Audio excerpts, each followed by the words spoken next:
할렐루야. 오늘도 우리 주님의 은혜와 사랑이 여러분과 함께 하시기를 주님의 이름으로 축원합니다. 숨겨진 영웅 시리즈 79번째 시간이 되었습니다. 수넴 여인에 대해서 이야기를 나누면서 이 교훈 속에 담긴 우리에게 주고 싶은 하나님의 메시지를 우리가 좀 담고자 합니다. 이 수넴 여인에 대해서 우리가 좀 생각해 봐야 될 것은 뭐냐면 지혜로운 소비 내지는 향기로운 소비, 그리고 약자에 대한 친절에 대해서 좀 생각을 해보려고 합니다. 오늘 이 수넴 여인에 대해서 성경은 뭐라고 표현하냐면 귀한 여인이다 이렇게 표현을 합니다. 성경에 대놓고 이렇게 귀한 여인이다 이런 표현을 쓰는 게 거의 없거든요. 근데 이 여인의 한 행동을 통해서 하나님께서는 분명하게도 귀한 여인이다 이렇게 이제 기록을 해 놓고 있는 겁니다. 그 내용을 가만히 보니까 엘리사는 특별하게도 왕과 좀 친하게 지내던 그런 북이스라엘의 왕이 있었습니다. 자기가 머물던 곳에서 이제 왔다 갔다 하면서 왕에게 메시지를 전하는데 그 메시지의 내용이 뭐냐면, 왕이요, 이 당시에 왕이 이제 요아스라고 보는데 북이스라엘에도 요아스가 있었어요. 똑같은 이름인데 아람이 쳐들어올 겁니다. 근데 어느 지역으로 쳐들어올 겁니다. 가서 그곳을 방비하십시오. 그러면 꼭 그 자리로 오는 거야. 그러니까 이 아람 입장에서는 내부 스파이가 있는 줄 아는 거죠. 이 스파이가 누구냐 도대체. 그래가지고 나중에 엘리사를 잡으러 가지 않습니까? 그런 얘기를 해주러 왕과 서로 이렇게 왕래가 있었어요. 그 배경에 대해서는 조금 이따 제가 좀 설명을 드리겠습니다. 근데 그 거리가 조금 만만치 않았던 거예요. 엘리사가 좀 나이도 있고 그런데 어디 쉬어갈 만한 데가 그렇게 마땅치 않아요. 근데 오늘 나오는 이 수넴 여인이 지나갈 때마다 어떻게 알았는지는 모르지만 선생님 들어오셔서 식사하고 가시지요. 이렇게 해서 식사 대접을 하고 좀 쉬었다가 이렇게 가시게 하고 이렇게 했단 말입니다. 그런데 보니까 이 수넴 여인의 영안이 열린 것이지요. 귀인을 알아보는 눈이 있었던 것이지요. 보니까는 보통 분이 아닌 거예요. 그 당시에는 하나님의 사람이 그렇게 대접받던 시대가 아닙니다. 암흑의 시대예요. 북이스라엘은 여로보암의 죄가 호세아 마지막 왕까지 그냥 끝까지 이어집니다. 그러니까 완전히 어두운 암흑의 땅에서 무명의 선지자로 이렇게 활동을 하는 거. 우리가 지금 이렇게 보면 엘리야 그러면은 엄청난 선지자지만 뉴스가 있었던 것도 아니고 그 당시에 매스컴이 있었던 것도 아니고 구박받는 나라예요. 하나님을 잘 믿으면 구박받는 나라인데 요때 한 예후로부터 5명의 왕은 약간 호의적이었어요. 하나님을 믿는다고 하는 것에 대해서 약간 호의적이었어요. 그래서 그나마 좀 숨통이 트였지 그 이후 전후는 전부 다 핍박하던 그런 시대입니다. 그러다 보니까 하나님의 일을 하기는 하지만 대접받으면서 하고 있는 그런 또 사명자는 아닌 거예요. 그런 때는 아닌 거예요. 근데 이 여인이 엘리사의 어떤 하나님의 사람이라는 것을 알아봅니다. 그리고 뒤에 고백하는 거 보면 내 주 하나님의 사람이요 이렇게 얘기하는 거 보니까 이 여인도 하나님을 잘 섬기는 사람이었구나 라고 하는 것을 우리가 알 수가 있습니다. 그러니까 이 하나님을 섬기는 사람의 어떤 보필을 뒤에서 좀 해준 것이죠. 근데 하나님께서 이 모습을 너무 귀하게 여기신 거죠. 밥만 주다가 생각을 바꿔서 나이 많은 남편에게 우리 담벼락에다가 집을 하나 만듭시다. 집 만들고 침대도 하나 놓고 책상도 놔서 좀 식사하시고 푹 쉬다가 가실 수 있도록 그렇게 우리가 좀 배려를 합시다. 그런 친절을 한번 베풀어 봅시다. 그랬더니 남편이 또 그럽시다. 그리고서 정말 조그만 집을 하나를 만든 거예요. 담벼락에다가. 그래서 밥을 먹고 선생님 올라가셔서 좀 쉬다 가시지요. 저 집 특별히 오시면 쉬다 가시라고 일부러 만든 집입니다. 그리고 얼마나 감동스럽겠어요? 그래서 올라가서 이렇게 봤더니 너무 좋은 거예요. 너무 행복한 거예요. 그래서 엘리사가 곰곰이 생각을 합니다.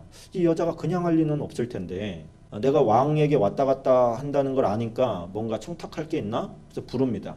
혹시 왕에게나 뭐 군대장관 시켜서 뭐 해결할 일이 있냐 얘기해라.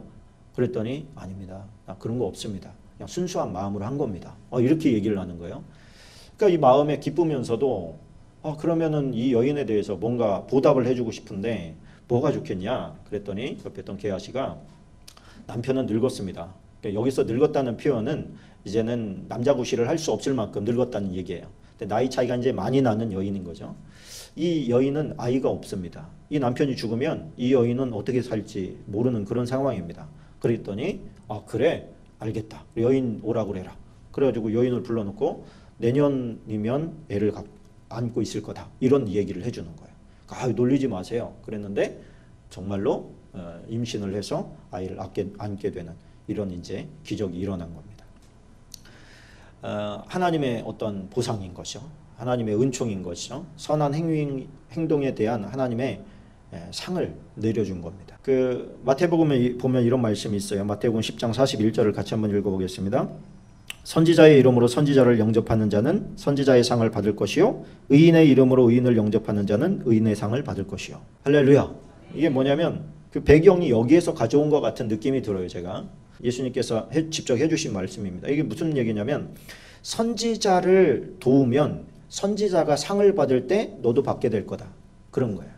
의인이라고 해서 저 의인을 네가 도와주면 그 의인이 상을 받을 때 그 상을 너도 같이 받게 될 거다. 그런 것이죠. 할렐루야. 네. 우리 선교사님을 도우면 선교사님 상 받을 때 같이 받게 될 줄로 믿습니다. 네. 목회도 마찬가지일 거예요. 우리가 누군가에게 작은 선을 베풀고 친절을 베푼다는 것이 세상을 굉장히 아름답게 합니다. 그리고 그 사람뿐만 아니라 본인에게도 큰 만족과 행복을 주게 돼 있어요. 이상하게도 세상은 이기적으로 바뀌어가지고 손해보려고 하지 않고 피해보려고 하지 않고 그런 마음이 굉장히 강력하지만 우리가 하나님께서 주시는 행복을 누리기를 원한다면 하나님께서 시키는 대로 해야 돼요. 그러면 그것이 손해보는 것 같지만 우리는 내가 아끼고 절약하고 막 모아가지고 부자가 되겠다 이런 게 아니라 하나님께서 부어주시면 부자가 될 거다. 이런 믿음을 가지고 살아야 될 줄로 믿습니다. 그래서 넉넉하게 구워주고 나누어질지라도 하나님께서 더 부어주시는 이치가 있어요. 이 여인을 생각해 보세요. 이 여인이 평생 동안 얼마나 많이 쓰고 먹고 했겠습니까마는 이렇게 가치 있게 쓴 물질이 없을 거 아니에요. 지금 성경에 남은 유일한 어떤 그의 흔적이잖아요. 우리가 이 세상을 살아가는데 여러분들도 하루하루 매일매일 돈을 쓰고 먹고 살고 하고 있습니다. 그러니까 하나님께서 보실 때 나의 이 물질이 어디로 흘러갈 때 정말 이런 가치를 지니게 될까? 너무나 아름답게 쓰인 가치잖아요. 이 가치가 어디로 흘러가기를 원하실까? 나는 어디에 이 물질을 쓰기를 원하는가? 이렇게 생각해 볼 때 우리는 결국에는 하나님의 영광을 드러내기 위해서, 물론 이 여인이 볼 때 하나님의 영광을 드러내기 위해서 뭐 이런 거대한 그 비전을 가지고 한 것 같지는 않아요. 단지 이분이 하나님의 사람임은 분명한데 안타까웠던 거죠. 너무 힘들게 이제 왔다 갔다 하고 하는 모습이 불쌍한 마음이 들어서 궁휼한 마음을 가지고 이제 친절을 베풀었던 것인데 그 친절이 제가 볼 때는 결코 작은 게 아니었어요. 그저 식사 함께 대접하고 이런 게 아니라 그를 위한 침소를 마련한다는 것은 보통 큰 일이 아니잖아요. 물론 이제 어느 정도의 재력도 있었던 것 같아요. 재력이 있다고 해서 이렇게 할 수 있는 사람이 또 많지가 않아요. 다른 문제입니다. 내가 나에게 주어진 걸 가지고 이 사람을 보필한다고 해서 보니까 나에게 무슨 큰 축복을 줄 거다 이런 기대를 하고 한 것도 아니에요. 우리가 선을 행할 때 그 마음으로 하는 게 중요합니다. 내가 예수님께서도 말씀하시죠. 갚을 수 없는 사람에게 선을 행해라. 그거는 하나님이 갚아주신다. 그런 거 있잖아요. 저 사람이 나한테 맨날 뭐 사주고 하니까 나도 한번 대접해야지. 그래 대접하면 그거 사라지는 거예요. 그러나 주고받고가 아니라 물론 이제 믿음의 형제들에게 더 선을 행하라고 말씀하시지만 이왕이면 대접할 수 없는 사람에게 한번 선을 베풀고 친절을 베푸는 것이죠. 그리고 그냥 잊어버리는 거예요. 근데 하나님은 안 잃어버리죠. 안 잊어버리죠. 기억하시고 상을 주시는 걸 우리가 알게 됩니다. 이 여인이 나중에 가면 이제 애 아빠는 이제 아이가 어렸을 때까지만 보고 이후에는 이제 행적이 나타나지 않는데 이 아이가 어렸을 때 아이고 머리야 아버지가 곡식 빼고 있는데 할아버지죠. 이제 할아버지 같은 아버지죠. 와서 얘기하니까 얘가 왜 이러나 빨리 엄마한테 가라. 그래가지고 엄마한테 보내는데 엄마 무릎에 와요. 엄마 나 머리가 너무 아파요. 그러고서 있다가 애가 푹 죽어버렸어. 얼마나 황당합니까? 어떤 아들인데 이 아들이 죽어버린 거예요. 그러니까 이 아들을 방에다 뉘어놓고 말이죠. 막 선지자한테 쫓아가는 거예요. 쫓아가서 게하시 보고 선지자가 이 지팡이 머리 위에다가 놔라 그렇게 했더니 머리 위에다 놓으면 살아날 줄 알았는데 안 살아나요. 근데 이 여인이 지혜로운 게 뭐냐면 당신이 같이 가주지 않으면 나 안 갈 거다. 그리고 막 바지가랑이 붙잡고 늘어지는 거예요. 알았다. 그리고서 그 노인네가 또 이제 갑니다. 집에 가가지고 애를 보니까 애가 정말 죽어 있는 거야. 다 나가게 하고 둘만 있습니다. 딱 둘만 있고 문을 잠가버려요. 그리고서 그 위에 이렇게 포개서 애를 안습니다. 그런데 이게 이상한 행동이다 이게 아니고 이 아이의 전신을 왜 그랬는지 몰라요. 이게 나중에 이제 바울도 그렇게 해가지고 그 창가에 떨어진 청년 하나를 살리지 않습니까? 이 카피한 거예요. 이런 모습을. 그런데 하나님의 사람은 시체를 만지면 안 돼요. 부정해지거든. 그런데 이 부정한 것을 넘겨서 살아나면 상관없는 거잖아요. 이 부정한 것에 자기를 더럽힌다 이런 생각이 아니라 이 생명을 줘서라도 그 아이를 살리고 싶습니다라고 하는 그런 간절한 마음이 통한 것이죠. 그래가지고 그 아이가 살아나게 됩니다. 그러니까 그 여인이 당신은 정말 하나님의 사람이군요. 그 인정을 받게 됩니다. 그 이제 사이에 잠깐 사라진 부분을 얘기하자면 엘리사가 그런 얘기를 해줍니다. 이제 남편도 죽은 거예요. 이 땅에 엄청나게 큰 흉년이 올 건데 많은 사람이 죽을 거다. 견딜 수 없을 거다. 그러니까 다른 나라로 가서 잠시 머물다가 이 땅에 풍년이 들었다는 얘기를 들면 그때 다시 돌아와라. 그리고 돌려보내요. 근데 돌려갈 때 이 여인이 애를 데리고 가는데 얼마나 불안하겠어요. 뭐 기댈 곳도 없고 그냥 말씀 따라서 간 거예요. 갔다가 정말 그 흉년을 잘 보내고서 돌아왔는데 이미 그 땅, 자기네 땅에는 다른 사람들이 다 농사를 짓고 있어요. 남편도 없는데 생뚱맞게 나타나가지고 땅 내놔라. 그러니 누가 주겠습니까? 그러니까 왕에게 가서 탄원을 한 거예요. 내 땅 돌려달라고. 그 땅 돌려달라고 얘기를 하러 갔는데 마침 그때 이 왕이 종을 게하시를 불러다가 야 니네 선생님 보통 분이 아니던데 그 막 하나님이 살아계신 그런 증거들이 막 나타나냐? 보통 나타나는 게 아닙니다. 엄청납니다. 죽은 사람도 막 살립니다. 야 죽은 사람이 어떻게 살아나냐? 거짓말 아닙니다. 예전에 이런저런 일이 있었는데 수냄 여자 자식이 있었는데 죽었는데 살아났어요. 제가 지팡이까지 올렸다는 거 아니겠습니까? 근데 안 살아났는데 우리 선생님 들어와가지고 그렇게 하니까 살아났어요. 진짜요. 그리고 뭐 이런저런 기적들 얘기하는데 그때 밖에서 상소가 올라왔습니다. 뭐 이러는 거예요. 그래서 뭔 일이냐 들여보내라. 딱 들어왔는데 그 여자예요. 이분인데요? 이분의 아들이 살아난 건데요? 왕에게 그렇게 얘기하니까 왕이 지금 그 얘기 듣고 있다가 그 사람이라고 하니까 어때요? 야 너무 신기한 거 아니겠어요? 뭐 때문에 왔냐? 이마저마해서 떠나 있으라고 해서 떠나 있으면 다른 사람들이 내 땅에다가 농사 짓고 있습니다. 우리는 대가 끊어진 게 아닙니다. 자식이 있습니다. 이 얘가 걔냐? 그렇습니다. 그랬더니 사람을 불러라. 지금까지 얻은 소출을 다 줘라. 이렇게 된 거야. 할렐루야. 하나님의 은혜 아니겠습니까? 하나님이 뭘 기억한 거겠어요? 선지자의 상을 기억한 거죠. 하나님의 사람.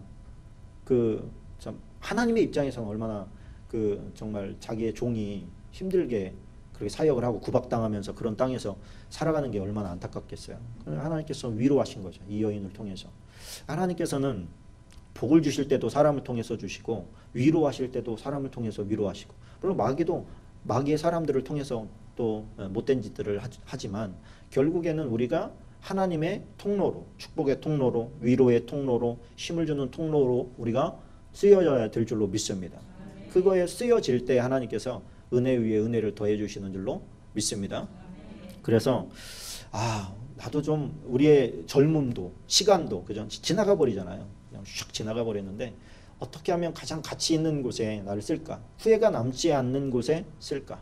우리가 돈을 쓰더라도 쓰고 나서 공허해지고 우울해지고 참 쓸데없는 짓 했다 이런 생각이 드는가 하면 어떤 돈을 쓰고 나서는 참 행복하고 어차피 소비인데 만족스러운 그런 소비도 있잖아요.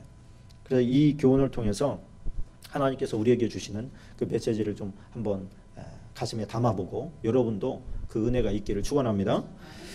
오늘 시대적인 배경을 좀 살펴보면 북이스라엘 땅은 송아지를 만들어 놓고 그게 하나님이다. 그래가지고 남쪽 성전으로 가지 못하게 하려고 처음에 여로보암이 송아지 우상 만들어 놓고 이게 여호와니까 여기에서 제사를 드려라. 그러고서 서술을 만든단 말이에요. 성전을 만들어요. 나름대로. 그래 나중에 포로 이후에 돌아와서 이 사람들은 성전을 세웁니다. 여호와의 성전을. 남유대가 성전 세울 때 있었잖아요. 에스라, 느헤미야 막 이런 데 보면 성전 세우고 성벽 세우고 할 때 자기들도 북쪽에다 세워요. 야 우리도 같이 짓자. 그랬더니 안 돼. 너희들은 못 껴. 그랬더니 우리도 세운다. 그러고 가가지고 세웠단 말이에요. 자 그런데 그 송아지 우상이 왜 여호와로 둔갑되냐면 사실 솔로몬이 성전 앞마당에다가 물을 담을 수 있는 제사장들이 막 피 만지고 막 이렇게 하고 나서 이제 씻으라고 바다라고 하는 큰 놋 구덩이를 만드는데 거기서 물을 떠다가 이제 계속 씻고 피 닦아내고 뭐 이런 일들을 했는데 놋바다 밑에다가 송아지를 12마리를 해놓은 거예요. 송아지가 등에다가 메고 있는 그런 형상을 한 거예요. 그러니까 그런 게 들어가면 안 되는데 솔로몬이 하나님의 말씀을 제껴두고 디자인을 생각한 거예요. 디자인. 이렇게 하면 더 멋있겠다. 이렇게 한 거죠. 더 멋있겠다. 멋있는 디자인을 생각하다 보니까 하나님께서 원하지 않는 디자인을 거기다 집어넣은 거죠. 그 사랑의 교회가 지금 그런 거 아닙니까? 멋있게 디자인하려다 보니까 그 일루미나티의 그런 사인들이 다 들어가 있어. 교회에. 그 교회는 나중에 알았다. 우리도 몰랐다. 다 짓고 났는데 어떻게 할 거예요? 그게 뭐예요? 결국에는 하나님을 노엽게 하는 물건이 되고 마는 거죠. 그냥 놋바다만 그냥 만들었으면 좋은데 이상하고 자기 생각을 집어넣어가지고 좋은 멋있는 디자인을 생각하다 보니까 그게 성전에 사람들은 성전까지밖에 못 와요. 마당까지밖에 못 오는 거예요. 사람들 이스라엘 백성이라 할지라도 성소 안에는 못 들어가요. 법궤나 이런 거 못 봐요. 사람들이 유일하게 볼 수 있는 형상은 번제단과 놋바다인데 이 놋바다 밑에 송아지가 있어요. 그럼 이 사람들이 성전까지 와가지고 보는 게 결국에는 송아지란 얘기예요. 그래서 송아지는 하나님의 전 이렇게 연관이 된 거야. 이 북이스라엘 쪽에서 송아지 우상을 만들 때 사람들이 거부감이 없었어요. 왜? 이 사람들이 성전에 가서 본 게 송아지니까. 그 송아지가 하나님 이렇게 해버리니까 그냥 부대낌 없이 받아들인 거예요. 물론 선지자가 와가지고 책망하고 막 하죠. 요시야라는 사람이 와가지고 여기 다 회파할 거다. 그 남쪽 요시야가 나중에 다 회파시키기도 하고 그렇게 됩니다. 예언이 성취되는 것이죠. 그 죄가 끝까지 가는데 계속해서 바알과 아세라를 섬기는 것이 더 우세했어요. 하나님의 가짜지만 하나님의 성전도 있는데 이세벨이 가져왔던 그 바알과 아세라 선지자들과 그 세력이 훨씬 더 막강했습니다. 하나님께서 아합 때에 엘리야가 그 갈멜산에서 전쟁이 벌어지잖아요. 영적 전쟁이 벌어지잖아요. 그래서 하늘에서 불이 떨어진 신이 진짜 하나님이다. 그 신을 섬겨라. 그리고 백성들이 다 모인 가운데 하나님에게 기도할 때 불이 내려서 가짜 선지자들, 바알과 아세라 선지자들을 죽입니다.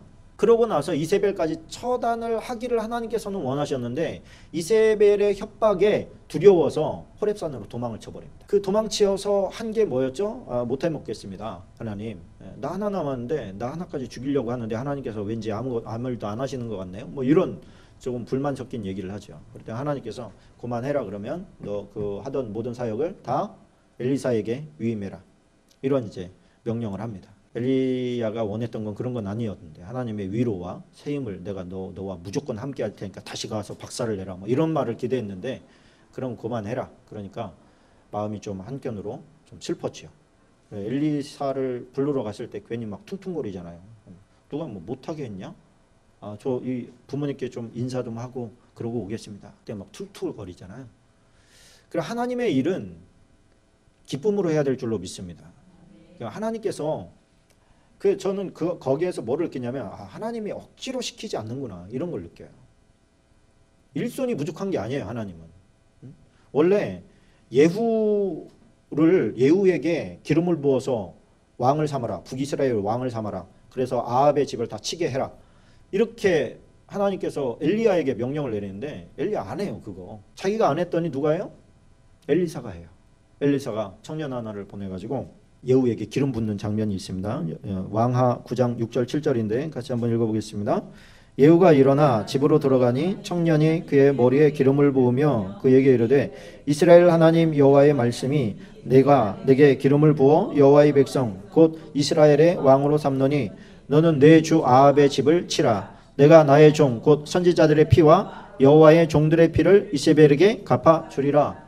하나님께서 아합에게 많은 기회를 주시고 이길 수 없는 전쟁에서 이기게도 하십니다. 그러면서 뭐라고 하냐면 당신이 이길 수 없는 전쟁인데 하나님께서 승리를 줄 겁니다. 그러면 당신은 하나님께서 도와줬다는 걸 깨닫고 하나님께로 돌아와야 됩니다. 이런 기회를 주시는데, 그리고 승리까지 하는데 못 들어와요. 자기 와이프 한 명을 못 이겨.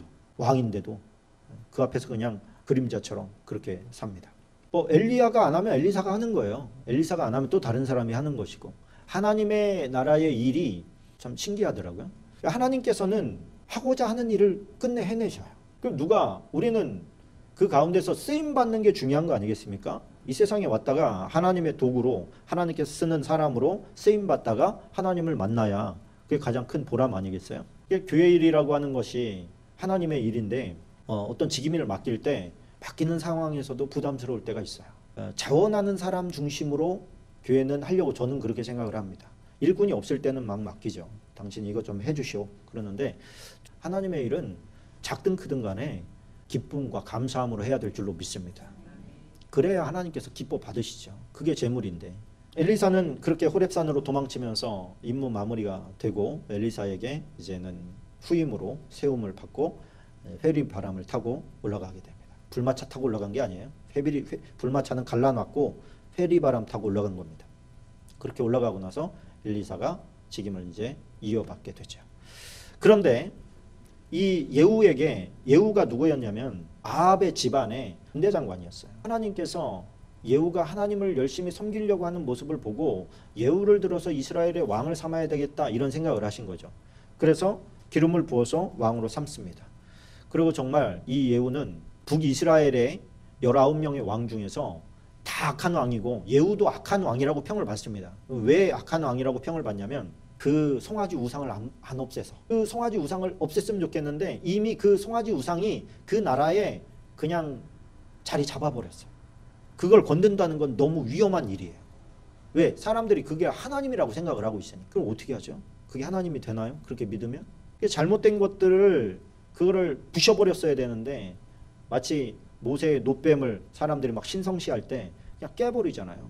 다 깨버리고 가루로 만들어서 이건 놋 조각에 불과하다, 느우수단 이렇게 만들어버리는 것처럼 그냥 그게 잘못됐다는 걸 알면 그냥 깨버렸어야 되는데 그거에 부딪힐 용기는 없었던 거예요. 그러니까 계속 사람들이 그 송아지 우상 앞에서 여호와라고 하면서 제사를 지내요. 그것 때문에 선한 왕이라는 칭을 못 받았어요. 그런데 유일하게 가장 하나님께 기쁨이 되려고 애를 쓴 사람이 굳이 있다면 예후입니다. 예후 왕이 북이스라엘에 편만했던 바알 숭배자들을 한 번에 처단하는데, 열왕기하 10장에 보면 이런 말씀이 나옵니다. 예후가 바알을 위하는 대회를 거룩히 열라하며 드디어 공포되었더라. 예후가 온 이스라엘 사람을 두루 보내었더니 바알을 섬기는 모든 사람이 하나도 빠진 자가 없이 다 이르렀고, 무리가 바알의 신당에 들어가매 바알의 신당 이쪽부터 저쪽까지 가득하였더라. 예후가 예복 맡은 자에게 이르되 예복을 내다가 바알을 섬기는 모든 자에게 주라 하매 그들에게로 예복을 가져온지라. 예후가 레갑의 아들 여호나답과 더불어 바알의 신당에 들어가서 바알을 섬기는 자들에게 이르되 너희는 살펴보아 바알을 섬기는 자들만 여기 있게 하고 여호와의 종은 하나도 여기 너희 중에 있지 못하게 하라 하고, 무리가 번제와 다른 제사를 드리려고 들어간 때에 예후가 80명을 밖에 두며 이르되 내가 너희 손에 넘겨주는 사람을 한 사람이라도 도망하게 하는 자는 자기의 생명으로 그 사람의 생명을 대신하리라 하니라. 번제 드리기를 다음에 예후가 호위병과 지휘관들에게 이르되 들어가서 한 사람도 나가지 못하게 하고 죽이라 하매 호위병과 지휘관들이 칼로 그들을 죽여 밖에 던지고 바알의 신당이 있는 성으로 가서 바알의 신당에서 목상들을 가져다가 불사르고 바알의 목상을 헐며 바알의 신당을 헐어서 변수를 만들었더니 오늘까지 이르니라. 예후가 이와 같이 이스라엘 중에서 바알을 멸하였으나 이스라엘에게 범죄하게 한 느밧의 아들 여로보암의 죄 곧 베델과 단에 있는 금송아지를 섬기는 죄에서는 떠나지 아니하였더라. 자, 그런데 하나님께서 하나 상을 주시는데 뭐냐면 여호와께서 예후에게 이르시되 내가 나 보기에 정직한 일을 행하되 잘 행하여 내 마음에 있는 대로 아합 집에 다 행하였은즉 내 자손이 이스라엘 왕위를 이어 4대를 지내리라 하시니라. 네 자손이 4대를 지낸다. 그러니까 본인까지 합치면 5대를 왕위를 내가 보존해 주겠다. 하나님으로서는 죄를 베풀어 준 거죠. 굉장히 기뻤어요. 북이스라엘에 지금 아합의 집안을 다 끝냈거든요. 다 죽였습니다. 다 죽이고 이세벨도 죽이고, 그리고 이세벨의 흔적이었던 바알의 선지자까지 지금 다 죽인 거예요. 다 죽였어요. 그러니까 하나님께서 속이 시원했던 거죠. 예후야, 내가 네 자손을 4대를 더 왕위를 유지하도록 해주겠다. 이런 하나님의 약속을 해주시게 됩니다. 그러고서 그 이제 4대가 쭉 지나가요. 그런데 그 아들들도 하나님을 제대로 섬기지 않아요. 그 아들 여호아하스라고 하는 아들이 있었는데 어디입니까? 이 난간에서 떨어져요. 난간에서 떨어지는데 병이 들었는데 바알세불에게 가서 내가 살겠나 물어봐라. 뭐 이런 메시지를 보내요. 가서 물어보러 가려고 하는데 그때까지 엘리야가 있었거든요. 엘리야가 야 이스라엘에 하나님이 없어가지고 바알세불에게 물으러 가냐? 너 죽는다고 얘기해라. 하다가 다시 신하들이 돌아왔어요. 너 왜 왔냐 물어보고 오라는데 갔는데 어떤 사람이 이런저런 말을 합디다. 당신 죽는답니다. 어떻게 생겼더냐? 뭐 이렇고 저렇고 생겼던데요. 그랬더니 엘리야다. 그를 좀 데려와라. 그래서 군사 50명을 보냈더니 바위 위에서 기도하고 있는 거예요. 그때 사람들이 야 엘리야야 너 왕이 내려오래 막 그러면서 비아냥거리듯이 얘기합니다. 하나님의 사람 뭐 그러면서 왜냐하면 사람들은 그때까지만 해도 하나님을 섬기는 사람에 대해서 굉장히 하대하던 그런 문화가 있었던 거예요. 그래서 내가 하나님의 사람이면 너희들이 무시하는 그런 거죠. 가운데 끼어야죠. 너희들이 무시하는 그 하나님을 내가 섬기는 사람이면 하나님이 하늘에서 불을 내려서 너희들을 다 멸할 거다. 근데 막 하늘에서 진짜 불이 내려와서 50명을 다 태워버렸어요. 그 2번이나 반복됩니다. 그런 일들을 이제 경험을 하고 생각이 약간씩 바뀌는 거예요. 야, 하나님이란 분이 대단한 분인가 보다. 대단한 분인가 보다. 그러고서 이제 엘리야는 올라가고 엘리사가 왕과 조금 친밀하게 지낼 때 이런 일이 벌어진 거예요. 북이스라엘에서 가장 세고 강력했던 왕조가 여로보암 2세 때입니다. 여로보암 2세 때. 근데 이 여로보암 2세 때의 선지자가 누구냐면 요나예요. 요나. 여로보암 2세가 누구냐면 예후의 4대 아들이에요. 아들이 아니죠. 자손이에요. 그러니까 그 아버지가 뭐라고 하냐면 하나님과 지금 친밀한 이 수넴 여인이 지금 공개했던 요때에 엘리사가 왕래했던 그 왕이 요아스라고 하는 왕인데 요아스의 아들이 여로보암 2세거든요. 근데 이 요아스에게 왔다 갔다 하면서 가르쳐줬다 그랬잖아요. 그때 강대국이 아람인데 아람이 어디로 쳐들어올 겁니다. 방비하십시오. 그러면 가서 방비하면 진짜로 거기로 온다는 말이에요. 그러니까 왕이 볼 때 얼마나 신기하고 너무나 큰 힘이잖아요. 그러니까 막 이스라엘의 아버지요 막 그러면서 엘리사를 추대하고 막 이렇게 해줘요. 근데 엘리사도 이제 죽게 됐어요. 죽게 됐을 때 요아스에게 그런 얘기를 합니다. 화살을 주면서 화살을 날리십시오. 그러면서 창밖으로 막 날려요. 그럼 이거를 또 바닥을 치십시오. 그러니까 이유를 안 가르쳐주고 시키니까 어떻게 해요? 그냥 3번 쳤어요. 왜 이러나 이분이 노망이 들었나. 그러면서 3번을 쳤는데 3번 치고서 이제 됐겠지. 그러고 봤더니 엘리사가 막 책망을 하는 거예요. 왜 3번만 칩니까? 아니 도대체 이걸 왜 쳐야 되는데요. 하나님께서 당신이 친 만큼 아람을 쳐서 전쟁에 이기겠다고 하셨는데 그럼 설명을 해주고 치라고 하지. 근데 여러분 이게 큰 비밀이 있다고 생각되죠? 하나님께서 시키는 것은 이유를 불문하고 최선을 다했더라면 팔이 떨어져 나갈 때까지 쳤더라면 완전히 멸할 수 있었을 텐데 그런 생각이 들지 않겠어요? 그러면서 그런 아쉬운 얘기를 합니다. 당신이 이것을 더 많이 쳤더라면 하나님께서 완전한 승리를 주셨을 텐데 당신이 3번만 승리하게 될 겁니다. 이런 얘기를 해요. 그리고 정말 전쟁을 했는데 이길 수 없는 상대로 3번을 승리하게 된 거예요. 힘이 굉장히 약해졌어요. 그 약해진 사이에 아수르가 이제 집어삼키게 됩니다. 아수르가 집어삼키고 그 아수르가 수도로 삼은 것이 니느웨예요. 니느웨. 근데 니느웨에 전염병이 돌고 그래가지고 많이 약해져 있어요. 그런데 그 다음 왕인 이 여로보암 2세 때 강력했습니다. 뭐 국력도 그렇고. 근데 성경에는 얼마 다루지 않아요. 그래서 조금만 더 시간이 지나면 저 아수르를 우리가 먹어버릴 수 있어. 막 그렇게 모습 막 준비하면서 기다리고 있을 때였거든요. 근데 하나님께서 요나에게 뭐라 그래요? 너 저 큰 성읍 니느웨에 가서 너 회개하지 않으면 그 땅 멸해버린다고 선포하고 다녀라. 그러니까 요나가 그걸 하고 싶겠냐고요.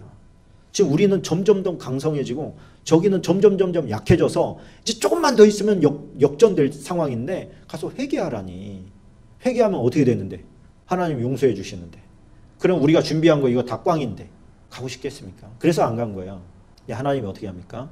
너네가 이기는 것보다 그들의 생명이 더 중요하다. 그래가지고 보내시죠. 뭐 큰 물고기 뱃속에다가 집어넣어서 잘 있게 만든 다음에 다시 보냅니다. 가서 전하니까 그 사람들이 회개했어요. 그래서 용서해 주십니다. 하나님께서. 그 모습을 보고 막 옆에서 막 승질내잖아요. 박너쿨 하나에도 막 승질내고. 뭐냐면 자기 뜻대로 안 됐다 이거야. 내 뜻이 중요해요? 아버지 뜻이 중요해요? 아버지 뜻이 중요한데 이걸 자꾸만 잊어버려요. 우리는요. 자꾸 까먹는단 말이에요. 아버지 뜻이 어딨나요? 아버지 뜻이 어딨나요? 이걸 자꾸만 물어봐야 되는데 내가 지금 힘들어 죽겠는데 그게 무슨 상관이야. 자꾸만 그렇게 돌아가려고 우리는 하지요. 그런 모습도 버려야 될 줄로 믿습니다.